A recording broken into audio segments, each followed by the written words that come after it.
Namaste, angels. Thank you for joining, liking, sharing, and subscribing to my videos and for being with me here today to watch this one. Hopefully, you're here joining me for the premiere. We're watching it together and you're chatting with me live. First, I just want to talk about last week. I made a horrible mistake of failing to suggest that people really seriously consider energy healing, whether it's from me or somewhere else, or some method other than those which I do.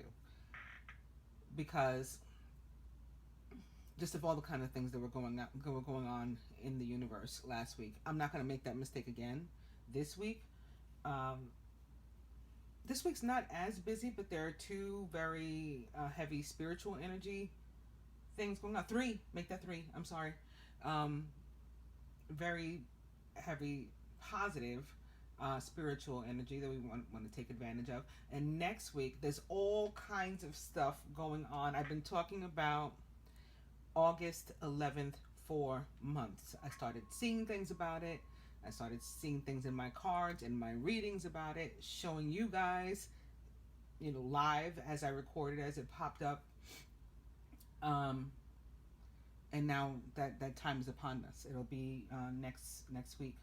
So this week's reading goes through tomorrow, Sunday the 4th, through Saturday the 10th, and then next Sunday the 11th will be the first day of our reading, and also the same day as all these very major transits, both spiritually, in terms of the planetary or celestial overview, I guess, and in general, this really heavy. So you may want to consider getting it this week in preparation for some of these things that I'm going to mention, although they don't take, some of them don't actually take place until next week. This week we have plenty to talk about as it is, so I'm going to get to that. There's actually nothing on the planetary calendar, the celestial calendar, this week that we're going to talk about, but I am going to mention a few things that happen on the 11th, since again that is Sunday, and those who want to prepare for them may want to do it this week. Like last week, I just felt so bad when that black super new moon was upon us, and I hadn't encouraged healing in a really pushy way. I feel like I should have really tried to express the severity of the situation, of the dark energy that surrounds us, because of also we're in this period of black moon, Lilith, and Pisces at the same time, and it was also just July and August, and those are months that I've already talked about how heavy the dark energy is during July and during August, and particularly during that period of the Capricorn full moon, which this year was not only a full moon but a black moon, and is traditionally called the buck moon. Bucks being male deer who are shedding their antlers and about to grow their real ones and being men. And I years ago was able to put it together.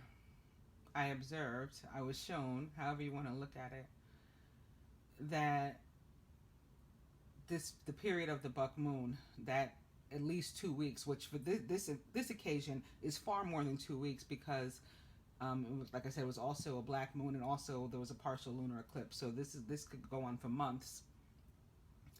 It's always a time when there is more injustice than during the rest of the year, as if there's not always plenty done to black people, particularly black males. You see a lot of them.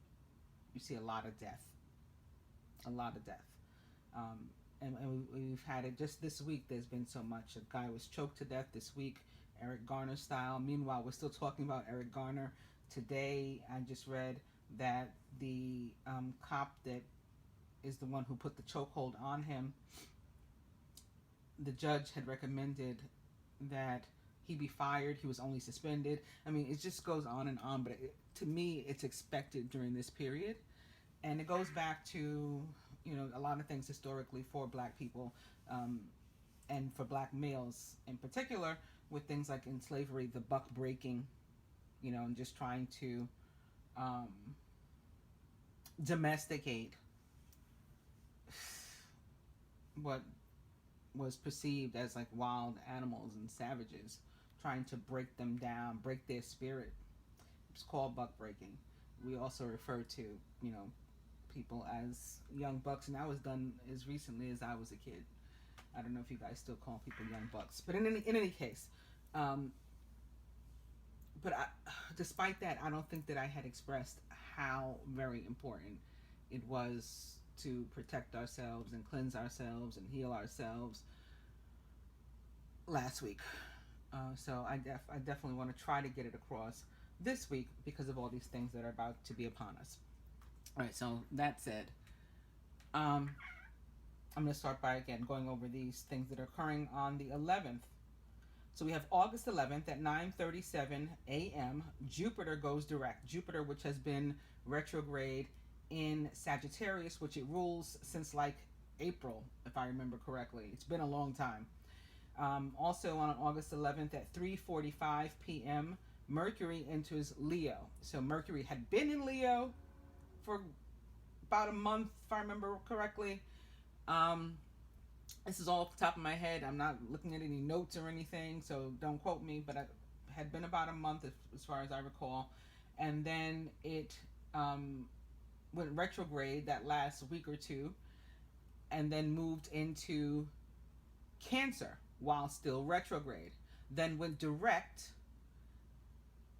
this week on the 31st of July while also still in Cancer. So it's going back into Leo rather on the 11th. Of course, the sun will also be in Leo at that time. And while Jupiter is going direct, Uranus at 10:27 p.m. goes retrograde. Uranus, ruler of Aquarius, which is currently located in Taurus, goes retrograde. And then this one is on August 15th, so it'll still be in next week's reading, but obviously is not the 11th. But I thought this was interesting. At 8:29 a.m., which also equals 8:11, the full moon in Aquarius, 22 degrees Aquarius, 22, which is of course master number 22, also an equivalent of 4 or 13 or 1111. So we have that. But this week, beginning with the Christian calendar, because I think that's the first of the events, on Tuesday, August 6th, is the feast day of the Transfiguration of the Lord. So for that, I have gone simply to www.wikipedia.org. The Feast of the Transfiguration is celebrated by various Christian communities in honor of the Transfiguration of Jesus. The origins of the feast are less than certain and may have derived from dedication of 3 basilicas on Mount Tabor, Tabor. So some of you may pronounce it differently than me. The feast was present in various forms by the 9th century, and in the Western Church was made universal feast on August 6th by Pope Calixtus III. This was done to commemorate the raising of the siege of Belgrade. So I think it's interesting that it was Pope Calixtus III specifically, as in 3, because the Transfiguration is also about 3. In the Syriac Orthodox, Indian Orthodox, and revised Julian calendars within Eastern Orthodoxy, Catholic, Old Catholic, and Anglican churches, the Feast of the Transfiguration is observed on August 6th. In some Lutheran traditions, preceding the reforms to the liturgy, in the 1970s, the August 6th date was observed as the Feast of the Transfiguration, was also observed, I guess they mean, as the Feast of the Transfiguration. In those Orthodox churches which continue to follow the Julian calendar, August 6th falls on August 19th of the Gregorian calendar, which is interesting too, right? 8/19. Of course, 8/6 equals 14, which is another number that represents Father or Osiris. He was chopped into 14 pieces, so he long told me to associate 14 with him as well, right? With the 14th piece having been his phallus that was tossed, that brought us back to the 13, 4, 11, 11. But the 19 is the number by which he more so identifies, and we see a lot of these things associated with Father falling on the 19th, including the feast day of March 19th, the feast of St. Joseph. And of course, Muhammad's birthday was on 11/19, and that 11/19 is also the day that, beginning in 2016, Osiris himself told me to have his birthday celebrated, and to celebrate his birthday, which I do every year on this channel and in my real life. So I think those dates are interesting. Anyway, so the 6th falls on the 19th. The 6th on the Julian calendar falls on the 19th of the Gregorian calendar. The Transfiguration is considered a major feast, numbered among the 12 great feasts in the Byzantine, Catholicism, and Orthodoxy. In all these churches, if the feast falls on a Sunday, its liturgy is not combined with the Sunday liturgy, but completely replaces it. In the Revised Common Lectionary, followed by Lutherans, United Methodists, Episcopalians, and others, the last Sunday in the Epiphany season that immediately precedes Ash Wednesday is also devoted to this event. In the Church of Sweden and the Church of Finland, however, the feast is celebrated on the 7th Sunday after Trinity, the 8th Sunday after Pentecost. Okay, what is it? It's not telling us what it is. It's telling us when it is celebrated.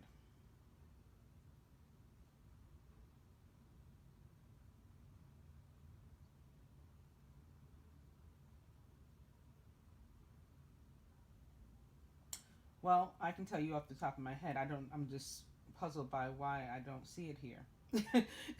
What I just read to you was the complete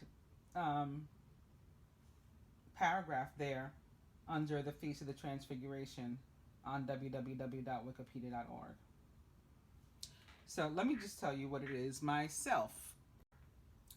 It was a day, an event. An event is probably the best word. Whereas Jesus, who was standing on top of a mountain, was seen by Peter, James, and John. James the Greater, I believe, as in the brother of John, the sons of thunder. He was seen to have what they call transfigured, which was to show up in like a big ray of light, right? He was just full of light. And then the prophets Moses and Elijah also appeared there with him, and he started talking to them, having a conversation with them, while they're all there, like illuminated on the mountain. And so this was witnessed, and it's reported. Oh goodness, I think it's probably reported in all of the books of the apostles. Matthew, Mark, Luke, and John. I was going to say I think it's in Luke, but actually it makes sense if it's in all of them. I'm pretty sure it's in all of them. And also Peter, because like I said, he was one of the people that was there. There was very few people there. Only three of them. That's another thing. Three. So that's what I was talking about. It was interesting that Pope was the third, or three, because there were also three witnesses to this: Peter, James, and John. And Jesus also appeared with two other people, making a total of three illuminated beings up on the top of the mountain.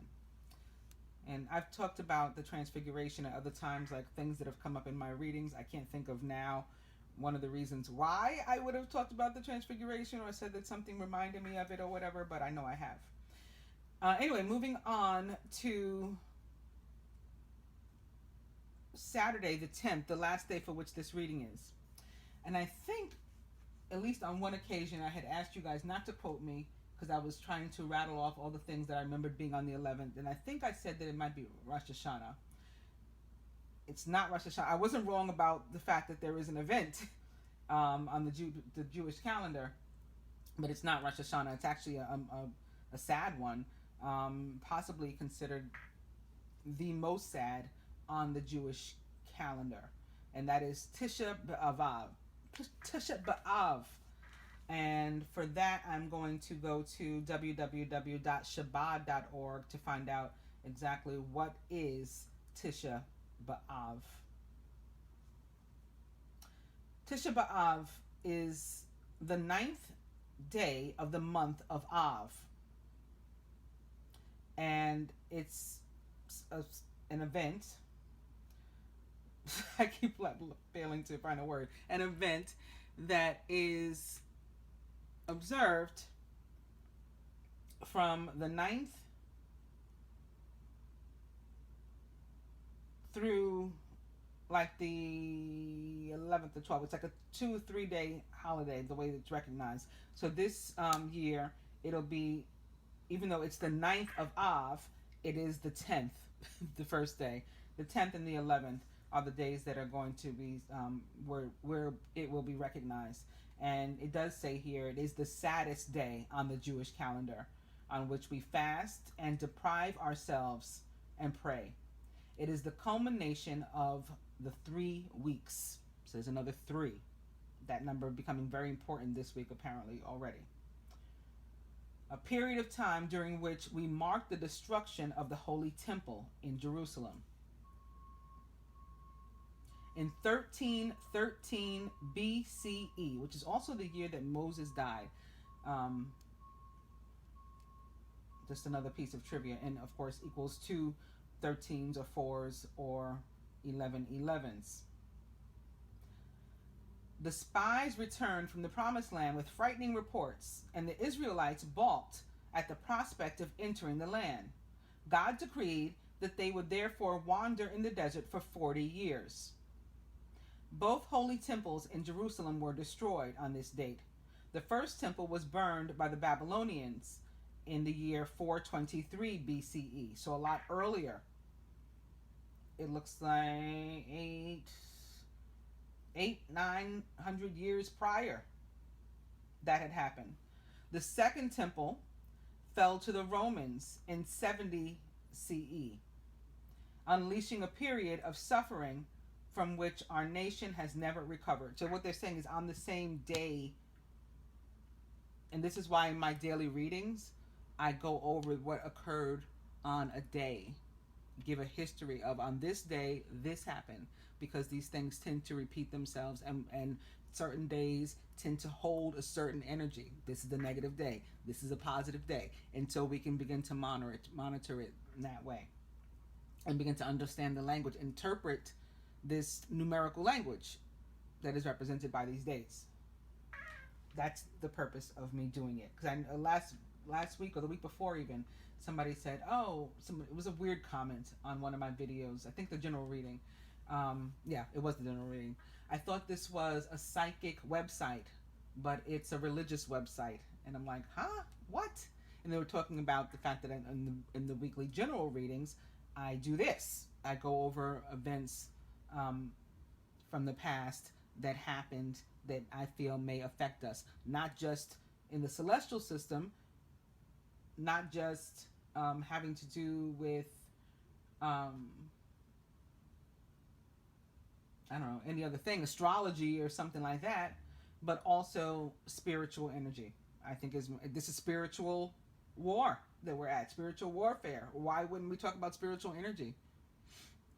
So that's my purpose in doing this. For anybody who else is wondering, perhaps at this point still. So the Second Temple fell to the Romans in 70 CE, unleashing a period of suffering from which our nation has never recovered. The Bar Kokhba revolt against the Romans in the year 133 CE ended in defeat. The Jews of Batar were butchered on the 9th of Av, and the Temple Mount was plowed 1 year later on the same date again. Later in our history, many more tragedies happened on this day, including the 1290 expulsion of England's Jews and the 1492 banishment of all Jews from Spain. You can read more about all of these events if you click on these links that are here. So for anybody, again, I'm reading from www.shabbat.org, the 9th of Av, or what happened on the 9th of Av, or what is Tisha B'Av, T-I-S-H-A-B colon Av, A-V. So this goes on to tell you about how you can fast and what typical practices. Starting from midday on the 8th of Av, we limit our Torah study to a few allowed topics that are of a sad nature or pertain to the temple's destruction. We eat a square meal in the afternoon before mincha services. Then late in the afternoon, a separation meal or Suda Hamaseket is eaten. It consists of bread and a hard-boiled egg dipped in ashes, accompanied by water.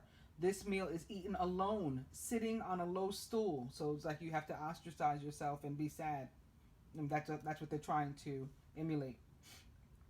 The meal must be over by sundown, when all the laws of Tisha B'Av take effect.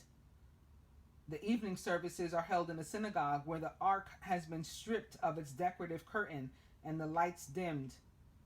Evening prayers are followed by the chanting of Itcha, or lamentations.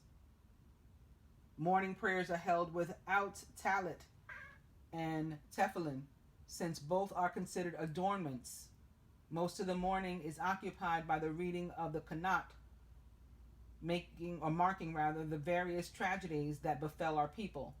Work is permitted, but discouraged. On this day, one's focus should be on mourning and repentance. If one must work, it is preferable to begin after midday. It's customary to give extra to charity, as on every fast day. After midday, it's permissible to sit on chairs, and talit and tefillin are worn during the afternoon prayer. In the synagogue, the ark's curtain is restored to its place before the afternoon prayers. Many communities have the custom to clean the house and to wash the floors after midday in anticipation of redemption, which we await. And then it goes on. I mean, there's more what they're calling important details and laws about which one can read should they wish, but I'm going to end there. So that alone to me describes enough reason to seek some energy healing and protection this week. Right? They're the same way they're doing their homes and they're giving to charity and they're cleansing their homes from top to bottom. We can cleanse ourselves the same way. All right, moving on to the Hajj. Yeah, I'm going to talk about the Hajj next. No, actually, it's probably better for me to move on to the lionsgate next. Yeah, because that's kind of connected to the temple destruction and to Jerusalem, and is one of the ways that I go about explaining to people, or trying to at least illustrate to people, how all of these things are connected and part of the existence of divine beings, the illumined and the elect, and on what so-called twin flames are based. So you'll hear twin flames talking about people that identify, that call themselves twin flames, talking about the lionsgate portal. And my guess would be most of them don't even know that the lionsgate is an actual place in Jerusalem. So that's why I teach it. I've been teaching it every year since I've been on. So let me do that next. And for that, we'll also just go to www.wikipedia.org just so you can see that it's a thing. And you can read more on it some other time. The Lionsgate, also known as St. Stephen's Gate or Sheep Gate. So this is how it gets attached to religiosity in any kind of way. But we don't have to look at it that way. We can look at it from a spiritual perspective instead. Because Jesus wasn't religious. Jesus was born a Jew. He was born a Jew because his mother was a Jew. His mother was a Palestinian Jew. That made him a Jew. But he railed against his own religion and said that God had sent him with a message that we weren't even to follow that anymore, that we were to follow these new practices and ways, but for the commandments. That was what we were supposed to retain. The commandments and these new teachings of Jesus. The commandments are followed by every religion and culture there is in one form or another. They might not call them the commandments, but each has this list of basically be good to each other sort of rules that are from God, or that they teach are from God. So that created a new system of beliefs, a new ideology that we now call Christianity. But Jesus wasn't a Christian. He was not a Christian. He was Christed, meaning anointed, and he was spreading a message that we as man chose to label and turn into an institution, religion. But that's not what it was. It began as spirituality, and we can take it back to spirituality. And I've also explained and tried to prove and to point out how that is true. Because, I mean, you can see with this camera that I'm using today, you can see my Isis statue for the most part. And you guys always see that I have Osiris sitting here next to her.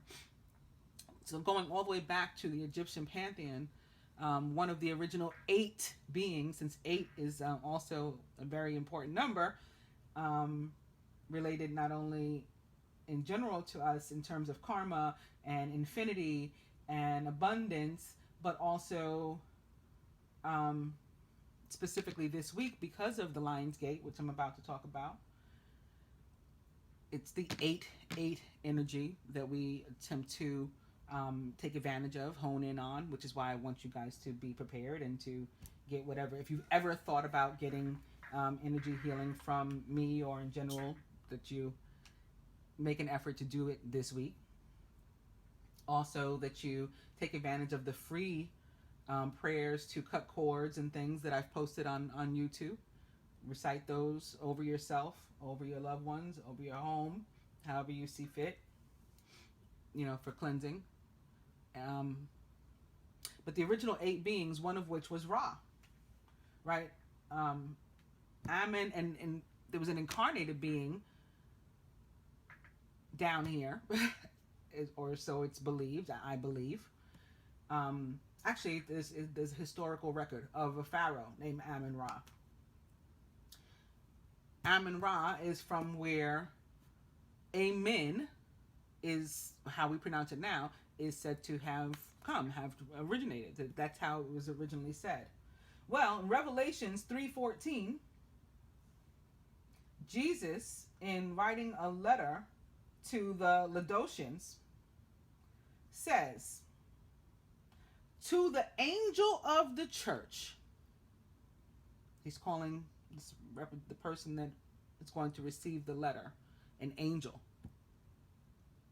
Perhaps they actually were one. He knew them to be an incarnated angel, like myself, perhaps some of you, right? To the angel of the church of the Laodiceans, I send you this. I want you to write, these things saith Amen. That right there, that one line, these things saith Amen, coming from Jesus means that he's calling himself Amen, as in Amen Ra.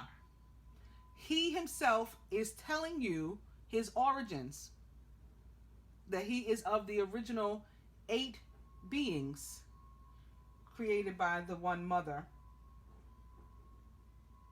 and she's also one of the beings, the only female among them.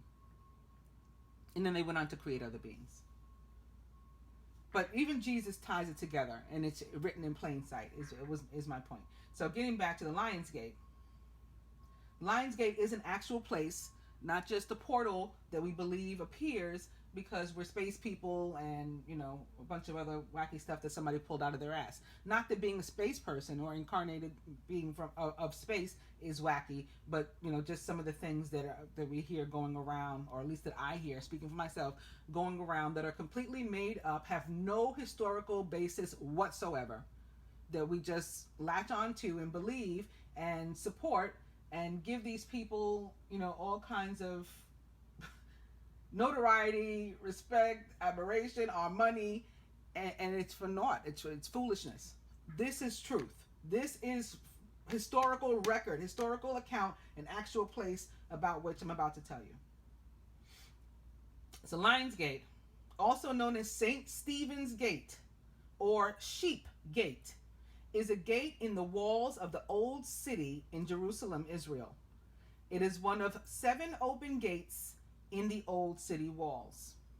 The start of the traditional Christian observance of the last walk of Jesus from prison to crucifixion, or the Via Dolorosa, begins at the Lion's Gate. Carved into the wall above the gate are 4 lions, 2 on the left and 2 on the right. Suleiman the Magnificent had the carving made to celebrate the Ottoman defeat of the Mamluks in 1517.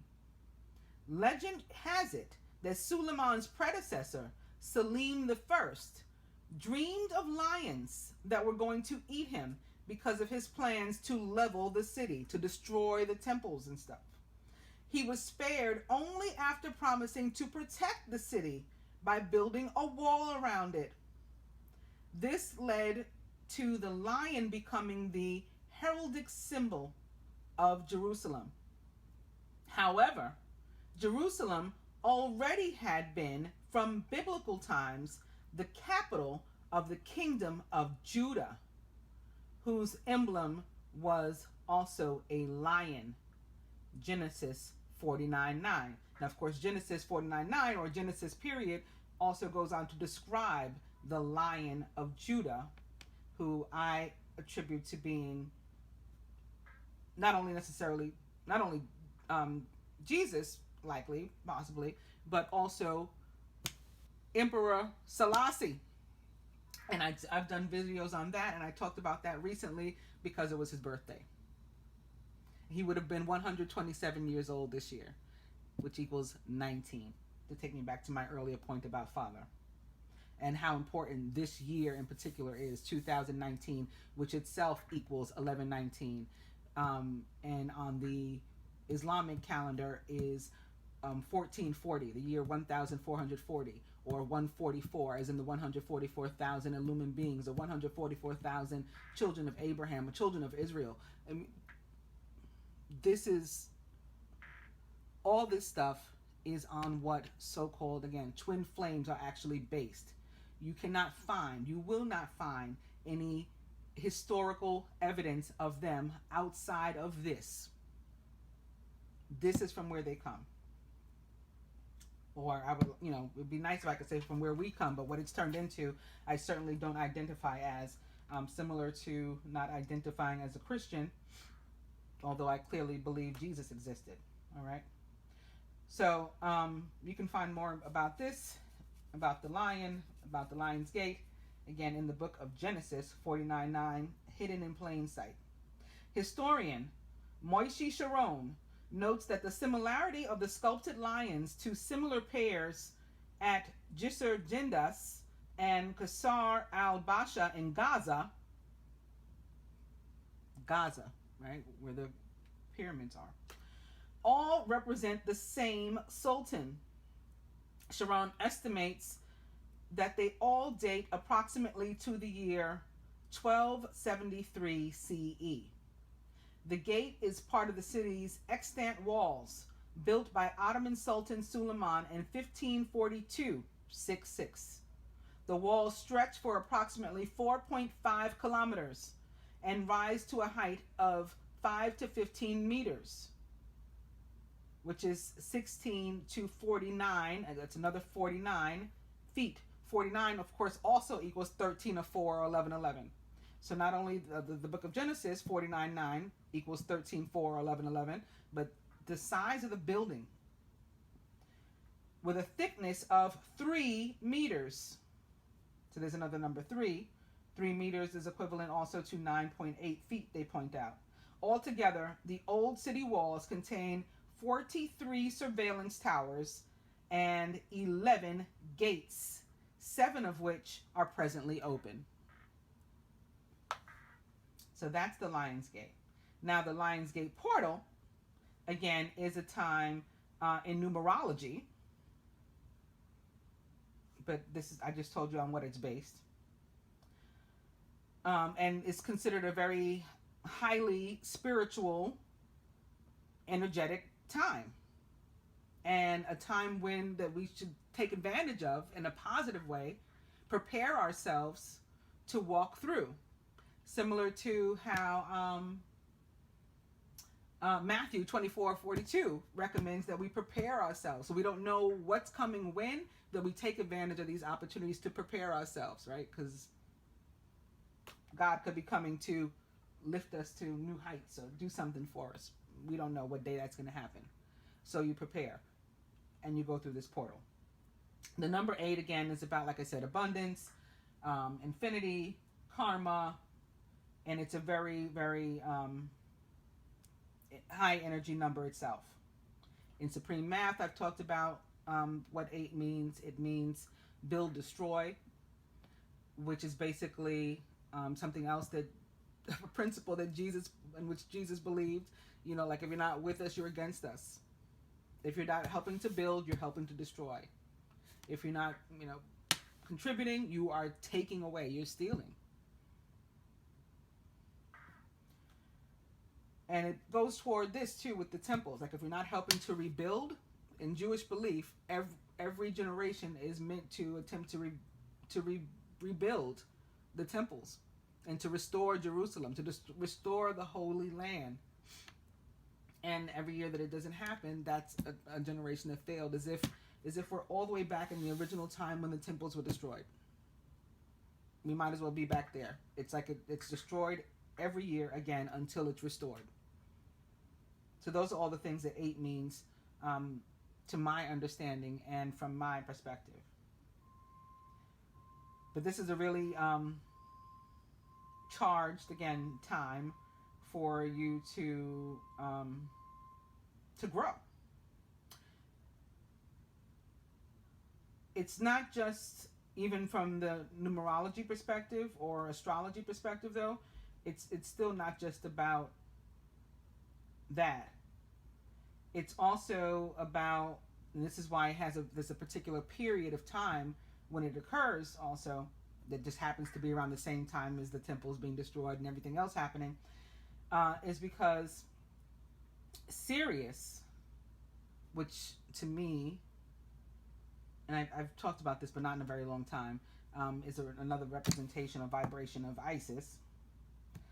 The star Sirius, it's a fixed star in the constellation of Cancer.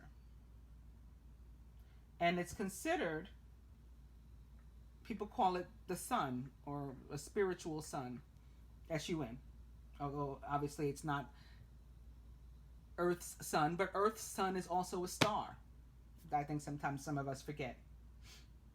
Which rules our sun rules the sign of Leo. So there's another lion for you too.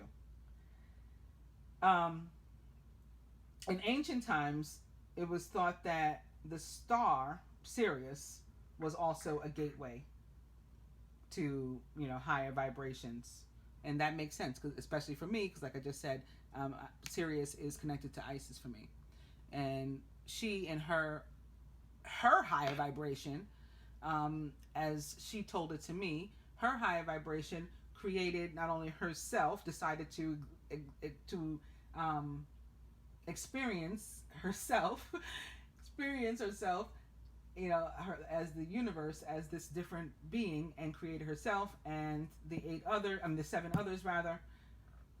So we've heard a few numbers that were important today. It's 8, 7, and 3. 7, which also means God and spirituality. There was said there's 7 gates open, right? That just came up. So there were 7 other beings. Those were Ra again, Horus the elder, rather. Geb, Seb, Set,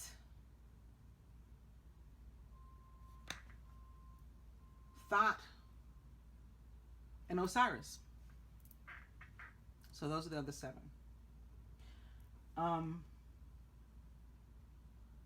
So what was I saying about that? Yeah, that's why to me it's believable that according to this ancient record or history or prophecy, it is believed that this is a portal toward rebirth, ascension, growth, and this otherwise fixed star only is in this movement, this transit, for a certain period of days.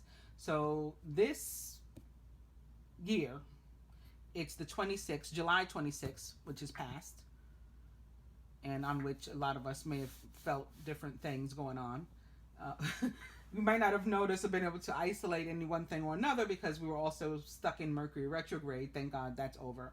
In addition to five other bodies also being in retrograde. But yeah, this transit began, and this year it goes through the 12th of August. And I'm still going to say, we'll probably continue to feel it through like the 17th. That's been my experience and observation. Even though the transit ends, like it looms, similar to Mercury retrograde, like a shadow period. I'm not an astrologer, but I see things, and then I look them up to sort of verify them or further understand them, and I observe things. I'm a high priestess. What can I say? That's what we do. We observe and we piece things together, and so that's what I've come up with. All right. Anyway, let's move on to the Hajj, because this is a lot this week. So the Hajj, I'm now just going to go to www.wikipedia.org rather than talk to you off the top of my head, which I think makes things go faster when I actually read something instead of trying to remember stuff. So I probably should get in the habit of taking notes, but it's been 3 years and I haven't yet. The Hajj is an annual Islamic pilgrimage to Mecca, Saudi Arabia, the holiest city for Muslims, and a mandatory religious duty for Muslims that must be carried out at least once in their lifetime by all adult Muslims who are physically and financially capable of undertaking the journey and can support their family during their absence. So it is like a law in their religion that you must go if, again, you're able-bodied and you're not only able to pay for your ticket to get to Saudi Arabia, but your family won't starve while you're gone, if you do so. The literal meaning of the word Hajj is heading to a place for the sake of visiting. In Islamic terminology, Hajj is a pilgrimage made to Kaaba, the house of God, in the sacred city of Mecca in Saudi Arabia. The rites of Hajj are performed over 5 or 6 days, beginning on the 8th and ending on the 13th. So we have those same numbers that we talked about in Jewish tradition, that we talked about with regard to the celestial system, that we talked about with regard to Christianity, the same numbers at the same time of year coming up for Muslims too. Is it clear yet that it's all the same thing? And this is all very important to divine beings, or again, so-called twin flames. The 8th is when it starts. It ends on the 13th day of Dhu al-Hijjah, the last month of the Islamic calendar. It is one of the 5 pillars of Islam, alongside Shahadah, Salah, Zakat, and Swam. The Hajj is the second largest annual gathering of Muslims in the world, after the pilgrimage in Karbala, Iraq. The state of being physically and financially capable of performing the Hajj is called istiha, and a Muslim who fulfills this condition is called mustati. The Hajj is a demonstration of the solidarity of the Muslim people and their submission to God, Allah. The word Hajj means to attend a journey, which connotes both the outward act of a journey and the inward act of intentions. The pilgrimage occurs from the 8th to the 12th, or in some cases the 13th of the last month of the Islamic calendar. Because the Islamic calendar is lunar and the Islamic year is about 11 days shorter than the Gregorian year, the Gregorian date of Hajj changes from year to year. Ihram is the name given to the special spiritual state in which pilgrims wear 2 white sheets of seamless cloth and abstain from certain actions. The Hajj, sometimes spelled H-A-D-J, H-A-D-J-I, or H-A-J, is also in English, is associated with the life of Islamic prophet Muhammad from the 7th century. But the ritual of pilgrimage to Mecca is considered by Muslims to stretch back thousands of years to the time of Abraham. I hope it's becoming clear of why I do this, why I talk about this stuff every week. During Hajj, pilgrims join processions of hundreds of thousands of people who simultaneously converge on Mecca for the week of the Hajj and perform a series of rituals. Each person walks counterclockwise 7 times around Kaaba, the cube-shaped building and the direction of prayer for Muslims.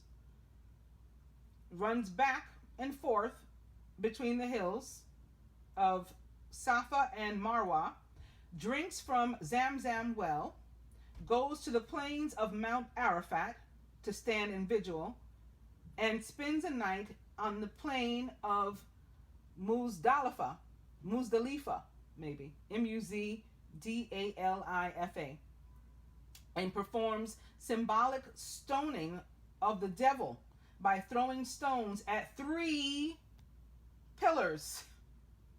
After the sacrifice of their animal, the pilgrims then are required to shave their heads.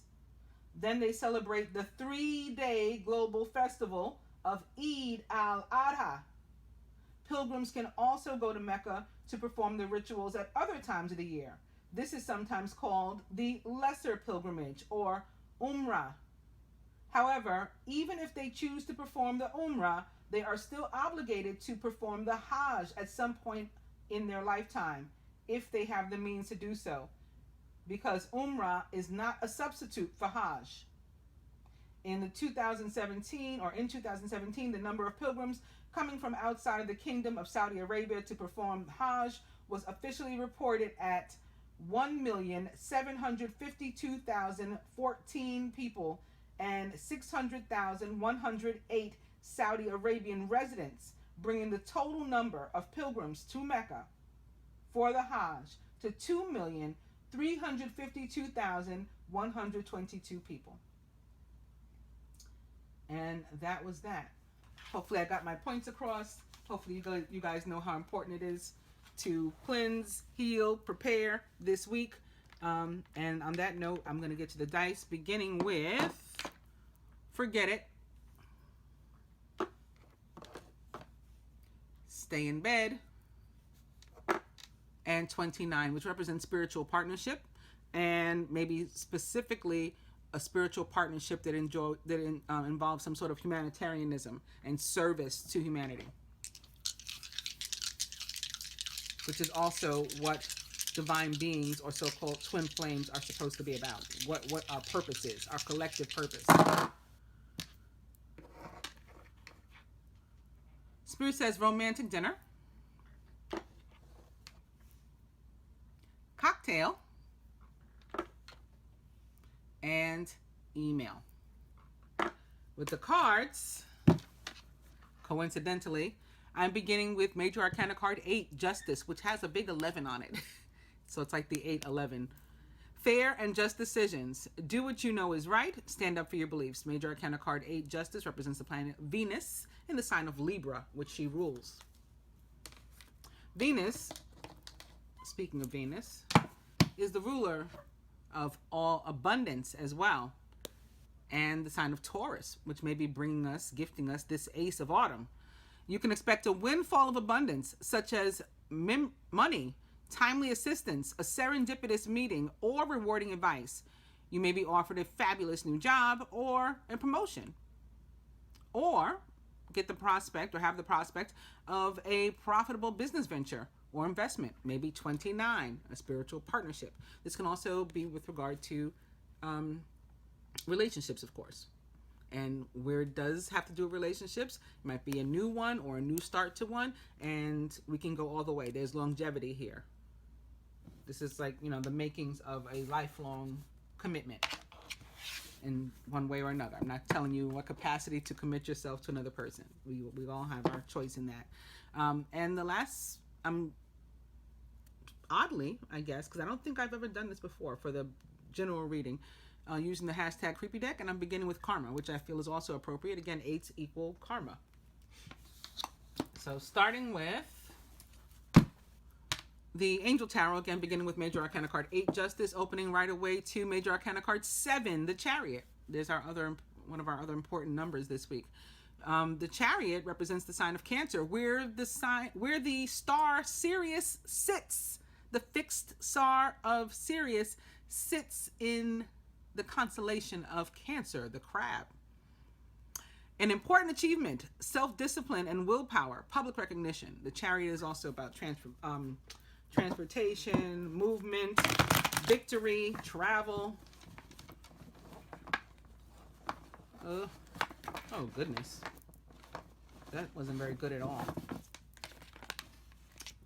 Justice, the Chariot, the King of Air, and another Ace of Earth, Ace of Pentacles. So I think those fell out for a reason. Just going to put them back here and try this again. Speaking of the King of Air, he's now opposite Major Arcana card 0, the Dreamer, or the Fool in the traditional tarot, which in this deck in particular does represent the planet Mercury for me, and the signs of Gemini and Virgo, which Mercury rules. So that's why I said, speaking of the King of Air, he is now opposite the Dreamer here. A leap of faith, follow your dreams, at least unexpected opportunities. King of Air is again a Gemini, Libra, or Aquarius, or someone likened to those traits or attributes. He is brilliant, impartial, professional, and diplomatic. Speak your mind with confidence. Seek out professional advice and balance mental and emotional considerations.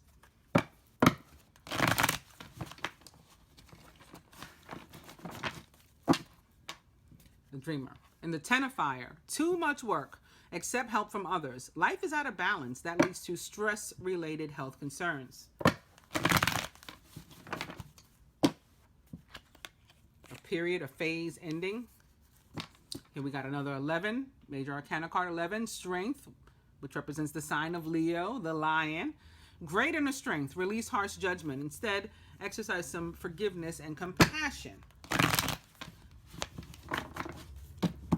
Strength. On that note, I think it's appropriate to cut.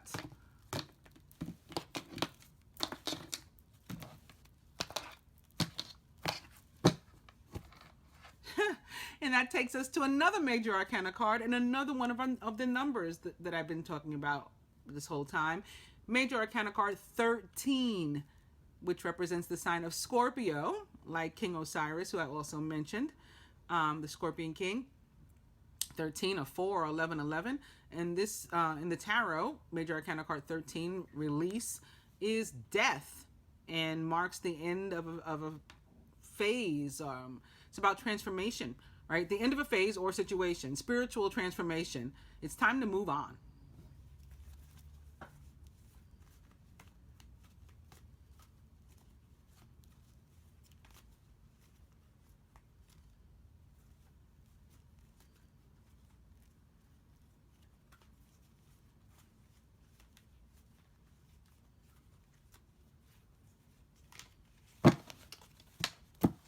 After some more shuffling, the overall energy is Major Arcana card 21, the World. A job well done, joy, contentment, and gratitude. The path toward enlightenment. The World for me holds a fire element energy. I haven't attributed it to one fire sign or another. It just feels like fire. I cannot explain it beyond that. I apologize. In this case, maybe it's associated with the sign of Leo, with the fire sign Leo. And it's also, the Two of Water is sticking up too. It wants to be seen. It's like, hey, look at me. And also the Tower. The Tower in relation to the Two of Water could be you hearing from somebody that maybe you don't expect to, or you're hearing something from somebody that you don't expect to, especially in consideration of the fact that the King of Winter or Swords was just here. He means what he says and says what he means. So I think that, there could be a revelation. You could be learning something about this Two of Water and maybe leading to spiritual partnership this week. A relationship that continues to grow closer, forgiveness, and the positive resolution of a conflict. The World is very much like the Tower to me. The only difference is that the Tower is an abrupt energy that comes in, a karmic energy of the universe that comes in. It's Major Arcana card 16, which equals 7. Again, one of the numbers we've been talking about. And it can be about, coming into like instant clarity, an aha moment, like that's life-changing. It's a game changer, right? Oh, okay, now I get it. Or coming into some sort of understanding, or an event, something that occurs that, is also a game changer. It changes everything. Now that this has happened, this has happened. The World is very similar, except for it's slow.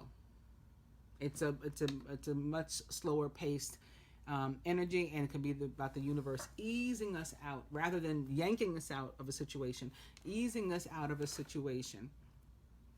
So it can, because of that, it can actually require some patience of us.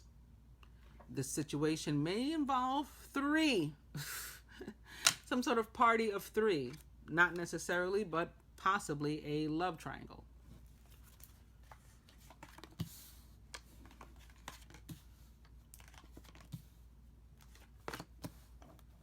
I should have gotten both decks ready to lay, since this is already so long this week. So what I'll probably do is just lay the other in a moment without turning these over. Oh, is everything in frame? Okay.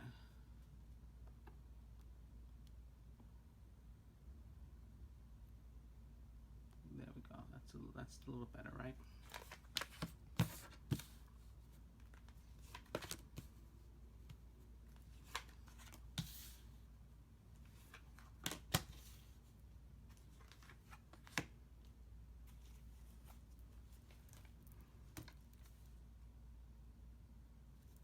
Someone asked me recently, and I explained why I use my left hand, or why I do this at all. We pull in energy through our left hand and release it through our right.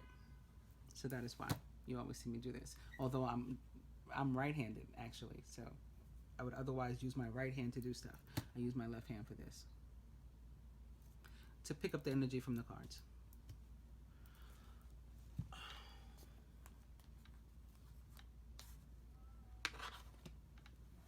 Something else I've been doing since day one, that was the way I was shown to do it by my cognitive memory. It just all came back. Lay it like this, put your hand here, and that's what I've been doing ever since.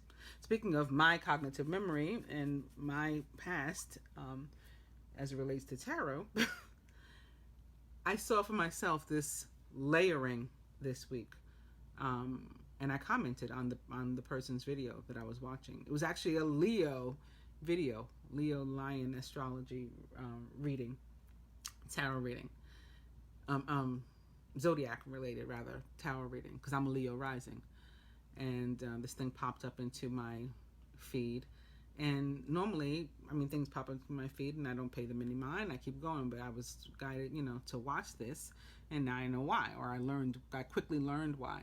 It was because this woman, was doing this method of this so-called layering, which is the way I've done my readings since I started doing them. You can go back and look at my readings from years ago, and you will see me stacking card upon card as the way that I do them.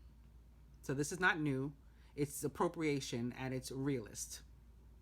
To just, start doing it as if you invented something new or discovered something new, and it's not what I've been doing for all this time. And all that has to be done is to say, I saw this other reader do this. I saw Queen of Swords do this, and I've adopted it. Okay, the end. But to do it and pretend like you created it, you invented it, or you discovered it somehow, or it's not attributed to somebody else, it's not something I've been doing all this time, is not only tacky and wrong, but my work is also copyrighted and trademarked. So it's just there's that. I'll leave it there. Anyway, the Ace of Autumn. It's again with what we're starting and opening to the 8 of Summer. You may feel that there's more to life, or you do feel that there's more to life than what you've been living. So it's time to move on. You may be moving, I need my glasses, from a situation that isn't good for you, or perhaps you're being drawn to what would make you happy. Either way, you're in control.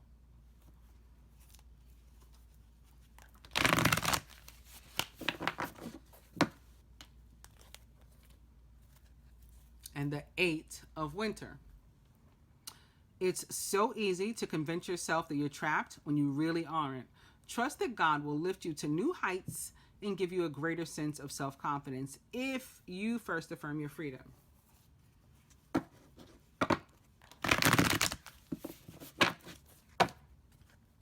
And the 7 of Winter. I don't think we've seen any numbers other than those about which I've spoken today in the cards.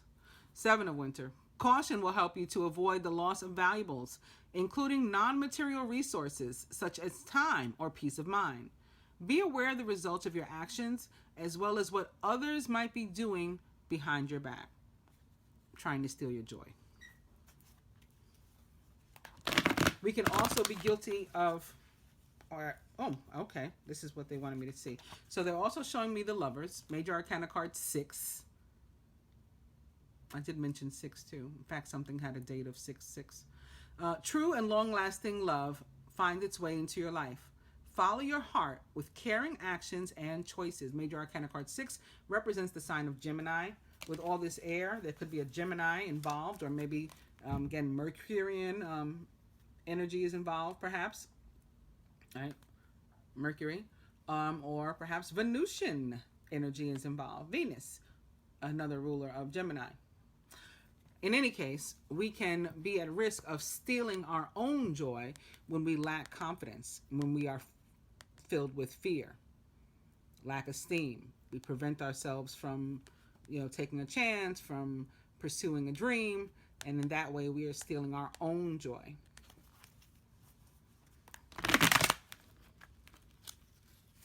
Maybe I'm supposed to stop there because that's the second time I'm sort of like unable to to shuffle. Okay.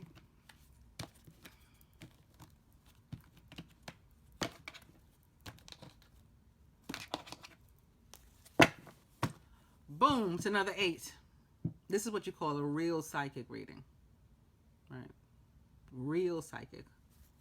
Recorded live in front of you. You've been presented with many wonderful opportunities all at once. While this may feel very stressful, remember to be grateful for all the blessings that heaven sends you. So we've just seen Major Arcana card 8, the 8 of Cups, the 8 of Swords,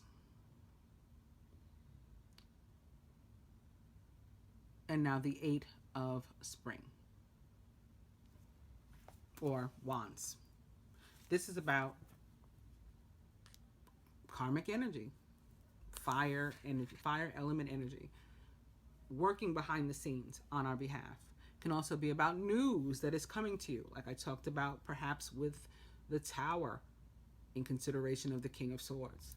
News, clarity, enlightenment could be coming our way.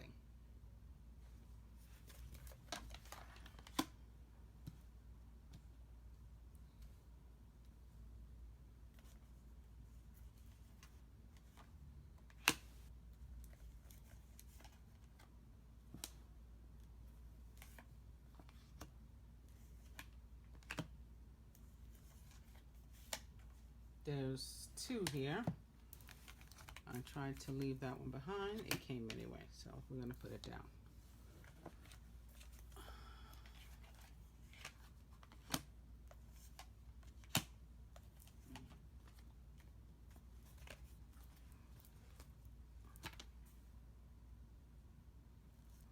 Crowning the masculine this week. It is Major Arcana card 7, the Chariot, Archangel Metatron, an important achievement, self-discipline, and willpower, public recognition. Also, again, this card is a card of movement. It's a card of victory. It's attached to this Queen of Autumn who showed up in every single reading I did last week. The moon reading, for the masculine specifically. The moon reading, the weekly general, and the weekly love reading. You'll be given advice that's both practical and creative, and it should be followed precisely. Focus only upon the positive in every situation or person. The Queen of Autumn is a Taurus, Virgo, or Capricorn, or someone likened to those traits or attributes. For some, this is like literal. It's involving like the material, and you're able to move, right? Or you're able to make a pilgrimage, right? To travel, because you're coming into the money that's going to afford you the ability to do that. For others, you're moving away from this person that last week, in some cases, I got was not a nice person. She was attached to like the 7 of Swords energy of joy stealing. You're able to move away from her in some cases. And in some, this, in a general sense, for the most part, this is positive because, again, the Chariot is a card of victory, and it's going to be victory in the area of your finances and or material life, and or ability to move, whether that is literal or metaphoric.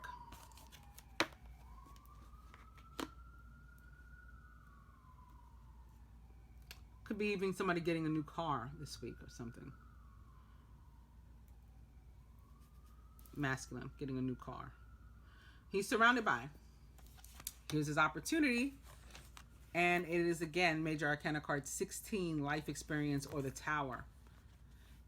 Important changes are coming into your life that will require you to take action. Don't hesitate to move. Right, the Chariot gives you the ability to move. Don't hesitate to actually do it, to move in new directions that you know are right for you. And here's your opportunity to do so. Maybe you didn't have the opportunity before. Maybe you didn't have the money. You didn't have the affordability. Now you do. The Page of Fire. Outgoing, creative, confident, and mischievous. News of an exciting new endeavor. Use your originality and ingenuity. The Page of Fire is a Sagittarius, Leo, or Aries, or someone likened to those traits or attributes. They can be, since it's a court card, there can be some abrupt energy that comes in and affects you involving one of those signs, or somebody who is likened to that, or like myself, maybe has strong fire in their chart. Again, I'm a Leo rising, so that's what I mean by that. Masculine subconscious. The Page of Winter. This is an intellectual challenge that calls upon your ability to think of a matching solution. If helpful information is put to you bluntly, accept the message without being bothered by the messenger. The Princess of Winter is a Gemini, Libra, or Aquarius, or someone likened to those traits or attributes, as is the King of Air, with whom she is paired. Now, before we saw the King of Winter from the other deck. This is the same thing, the King of Air. They're both the King of Swords. Brilliant, impartial, professional, and diplomatic. Speak your mind with confidence. Seek out professional advice. Balance mental and emotional considerations.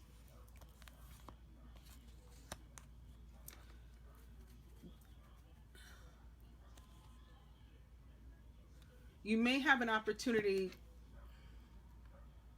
or the occasion to do something involving a home too, or some other structure.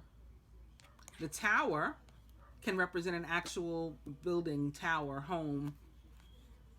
Can be an office, right? An opportunity to do a new business or something. Again, here's your means to do that now. Here's your victory over the difficult times that you were having in moving forward.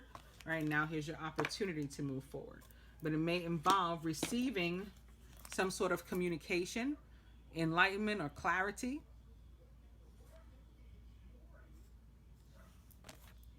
Or you communicating something, or considering communicating something. Maybe writing somebody, or writing a letter that's going to change everything. Or signing documents or something now that Mercury retrograde is over.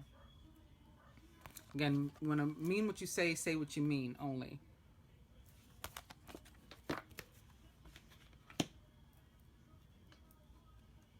Crowning the feminine. The Seven of Air. Plans that need revision. More going on than meets the eye. And perfect timing paired with major arcana card 13, release or death. It's time to release the past and to move on to something new. This ending is the first step to a happier future. So the first thing that I got with this was that it was about risk. The Seven of Air showing up for the feminine, indicating that she needs to be willing to take some sort of risk in moving forward. A leap of faith. Right? Confidence in herself that she can accomplish something. Leaving behind the feelings that she's unable, or holding on to the past and keeping herself stagnant. The other thing is that the second thing that came up with this is that something perhaps that we lost, or that was taken from us, even stolen perhaps, it's okay to move on from it and to accept that it's gone and to let it go. Like it's part of a former us anyway. And the third thing that I got, that's a perfect segue, is that parts of ourselves that we are leaving behind, losing, or that even that we feel are taken from us, have given way to this new us and this rebirth or this birth of this new us, and that's okay too, and it's something that we should accept. And that connects to what I said about the lionsgate and what it's about, right? It's about like this period of birth and ascension and growth. So leaving behind the old us. The old me is dead and gone, like that T.I. song says. And then we have this new one. Surrounding the feminine.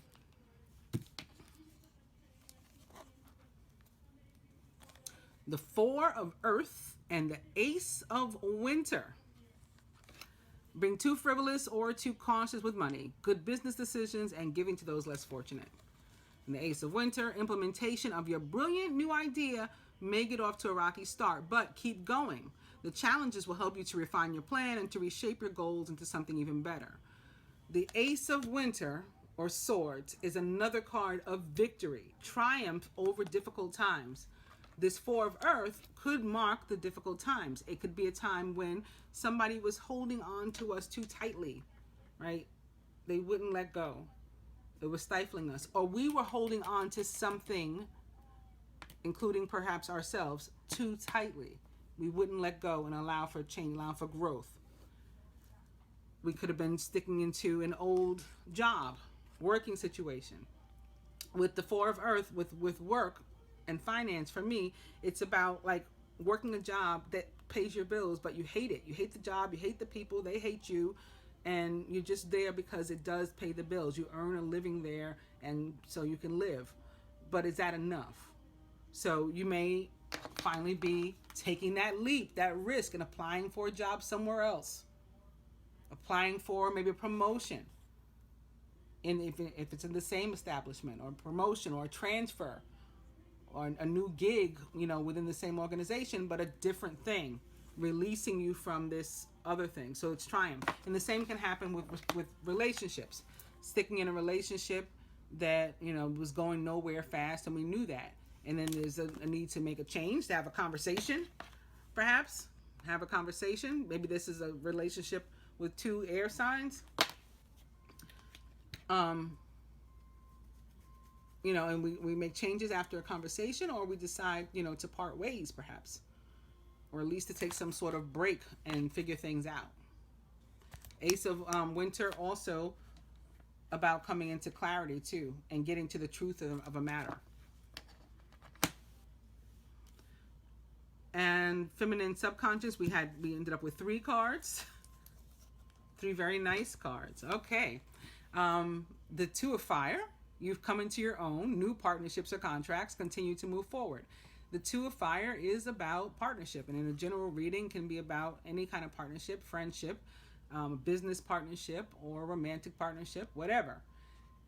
As it relates to numerology, 2s are about, yes, partnership again, but also what's called duality, and the ability to multi-function and to have, several faces, and faith. I talked about having faith in yourself and being willing to take a risk, to jump out at something new, that it was going to be good for you. You were going to be victorious at it, right? Ace of Winter, card of victory. That may involve a business partnership, a friendship, or a romantic partnership. 2 of Fire, of course, also the Divine Union or Twin Flame card of the Tarot. We have it coupled here with the 6 of Autumn. Your success and prosperity have allowed you to pay off debts, to acquire wise loans, or to receive a grant or scholarship. And in return for heaven's blessings, be sure to share the wealth with others through donations of time or money to reputable charities. 6 of Autumn for me is very much Queen of Autumn, as in Venus. And I wish they had given me the card from the other deck. Like, I wish this reversed, because in the Angel Tarot, the 6 of Autumn even has the scales of balance on it. So it's always reminded me of Venus and the signs that she rules: Gemini, Taurus, and Libra, of course. But also been about not only balance, but an exchange, but equity, equality, and unconditional love, more so than anything else. If we're giving of ourselves without agenda, or we're accepting something from somebody that's free of agenda, it's just giving because, even if it's to charity or to strangers, that is unconditional love. That's an act of love. And so that's what this always represents for me. And on a personal level,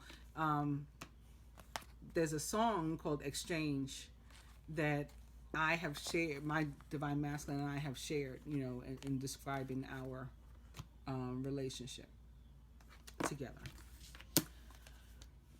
This is partnered with the Masculine got a Princess of Spring or Page of Wands. We did too. New opportunity. Energetic, outgoing, optimistic, and creative. Creative opportunities that you feel passionate about are fluttering your way. Personal growth and broadened horizons will spark original ideas. Here's the masculines over here with the Tower. So something very unexpected could be coming in with regard to partnerships, and maybe perhaps with relationships, and maybe specifically between the masculine and the feminine this week. If you're willing to take a risk, or maybe if you're prepared to go through the gateway. The Princess of Spring is a Leo, Sagittarius, or Aries, or someone likened to those traits or attributes. Crowning. Funky ass 8 of Air. An illusion of being trapped. Maybe that's why the feminine is afraid to take a risk. The masculine, he's got the ultimate card of victory and movement. So This might apply more so to us, or in a situation where the masculine had been feeling stuck. Like I said, he'd been feeling stuck financially or in a material sense, or something regarding his home. He felt that it wasn't moving, and now it looks like it will, based on the other cards that are here. But crowning is the 8 of air, and this feeling of being trapped, even though we're really not. It's coupled with the Queen of Spring, who's a go get your, go handle your business kind of person.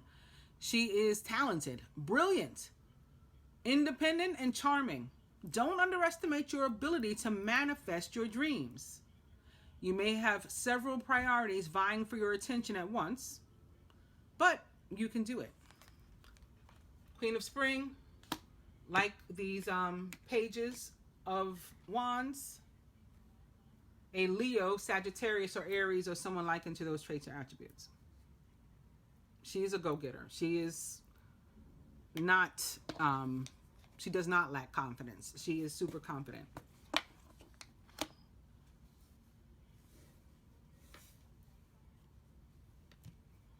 At the root, the foundation, like so from where we came, from where we started, or what maybe ignited the need for all this other stuff. Awakening, major arcana card Awakening 12, which is the Hangman, represents the sign of Pisces. Look at things from a different perspective. You're at a temporary standstill. It's important to be yourself.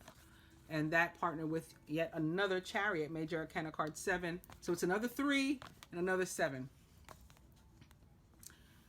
You can successfully balance various or opposing energies at once through determination and focus. What's that? Confidence. You've earned the rewards and recognition that you're receiving. You've earned the ability to move on from this stuck energy to a more positive one. Major arcana card 7 represents the sign of Cancer.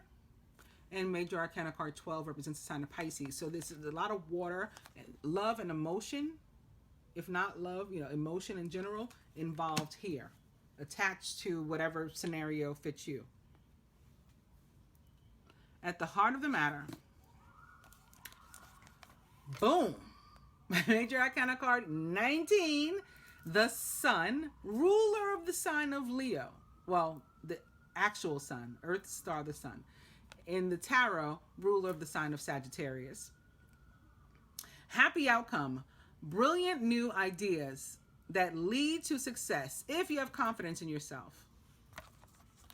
And that is coupled with major arcana card 5, Unity, which is actually the Hierophant.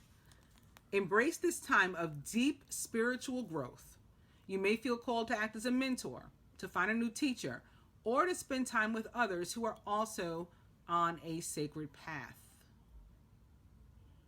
The Hierophant is a card of contracts, important contracts, business with higher institutions, perhaps school, college, starting a business, buying a home, selling a home, moving maybe. Also, commitments like marriage, which is crossing, right? The 6 of Autumn, the 2 of Fire. Or a deepening of a commitment between a couple. The start of a commitment between the couple. The start of some sort of partnership, whether it is a close friendship, or it's romantic, or it's a business partnership. If the feminine is willing to take a risk and go for it. Maybe this is somebody she recognizes and she's afraid to start a relationship. Maybe, or scenario that she recognizes and she's afraid to take a risk, with the same kind of job, or with working with the same people, or whatever.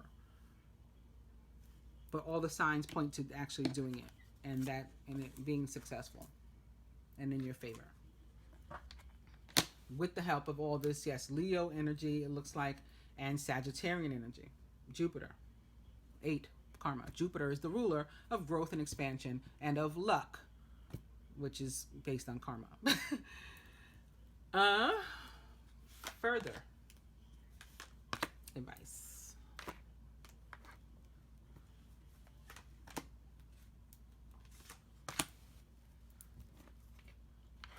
speaking of karma, why don't we give these a little shuffle? We're beginning again with karma and opening to the karmic feminine energy for me in this deck, brunette female.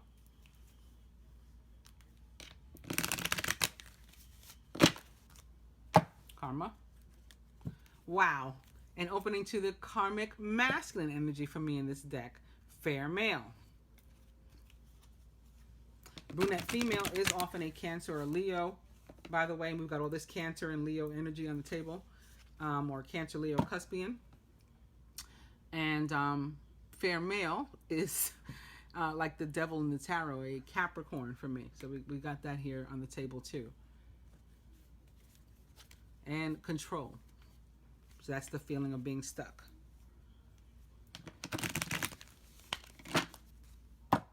Karma, and I'll do one more.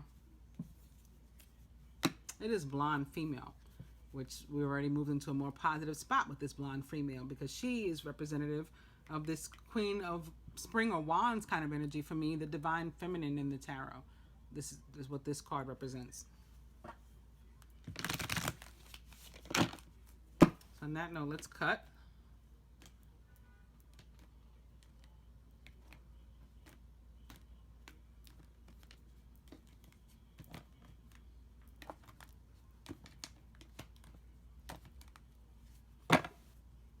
New love.